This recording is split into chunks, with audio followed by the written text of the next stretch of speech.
बंद करो, बंद करो।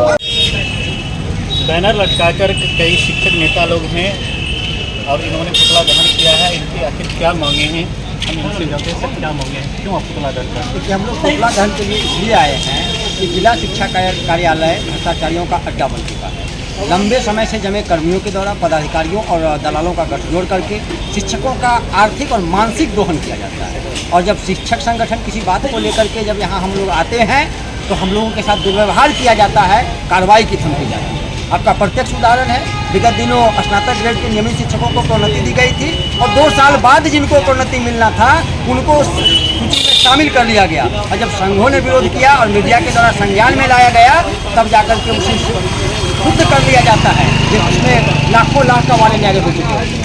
उसी तरह प्रधानाध्यापक पद की पोस्टिंग की बात आती है, उसमें भी सूची जारी कर दी जाती है और बारंबार पैसा लेकर के विद्यालयों की पदस्थापना में परिवर्तन किया जाता है। जब आम शिक्षक यहाँ अपने बकाया वेतन एरियर के लिए यहाँ आते हैं उनसे नजराना मांगा जाता है और जो शिक्षक नहीं देते हैं उनका लंबे समय तक भुगतान नहीं होने दिया जाता। कौन नजराना मांगते हैं? नजराना मांगने के लिए संभाग प्रभारी लिपिक होते हैं, उनके माध्यम से पदाधिकारी पैसे की मांग करते हैं और जो दलाल होते हैं उनके द्वारा पैसा पहुँचाया जाता है। आम शिक्षकों को प्रताड़ित किया जाता है। दलाल जो होते हैं वो शिक्षा विभाग के पदाधिकारी या विभाग के कर्मी होते हैं या आपके शिक्षक लोगों में? दलाल पदाधिकारी होते हैं, वो संरक्षण चूंकि दलालों को देते हैं। कर्मचारी होते हैं, संभाग प्रभारी होते हैं और उनके जो कुछ बिचौलिए चहेते होते हैं चंद लोग, वो कौन होते हैं? वे भी इसी समुदाय से आते हैं। शिक्षक हैं जो आम शिक्षक हैं, जो विद्यालयों में रह करके पठन पाठन का कार्य पूरे मनोयोग से कर रहे हैं, जिनको हम आम शिक्षक कहते हैं। उन शिक्षकों में कोई लिंग भेद नहीं है। तमाम शिक्षक शिक्षिकाओं के साथ उनके तमाम छोटे बड़े समस्याओं को लेकर के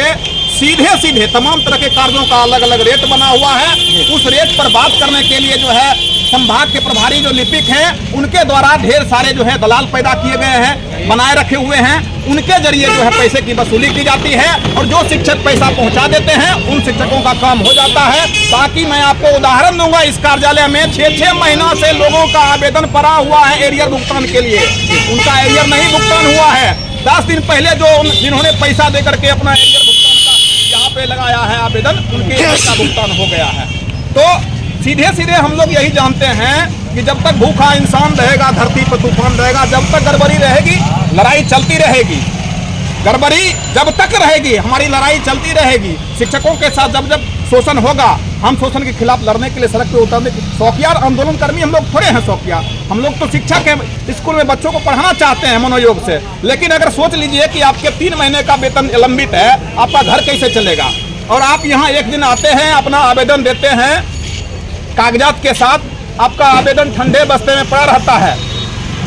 जब तक कि आप जो है अपने भुगतान के लिए पैसा जो है जो उसका रेट फिक्स है वो आप नहीं पहुंचाते हैं, तब तक आपका आवेदन ठंडे बस्ते में पड़ा रहेगा। माध्यम क्या है सर? आपने कहा कि बिचौलिए हैं, तो बिचौलिया है कौन सर? कोई निजी व्यक्ति रखे हुए हैं या शिक्षक में से कोई हैं या इनके स्टाफ कोई है? स्टाफ हैं, खुलेआम स्टाफ हैं, खुलेआम स्टाफ है। और भ्रष्टाचारी जो हैं, जो भ्रष्टाचार करते हैं, वो भ्रष्टाचार के जो है नित नए हथकंडे अपनाते हैं। अच्छा, वो नए लोग रखते हैं, चेहरा बदलते रहते हैं। कोई चेहरा जो है बदनाम हो गया तो उसको साइड करके फिर नया चेहरा बना दो। ये रक्तबीज है। भ्रष्टाचार तो रक्तबीज की तरह है।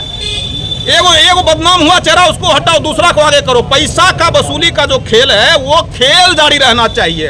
तो इस विभाग के भीतर जो भ्रष्टाचार की संस्कृति गहरे जड़ जमाई बैठी हुई है उसका अनंत चेहरा है।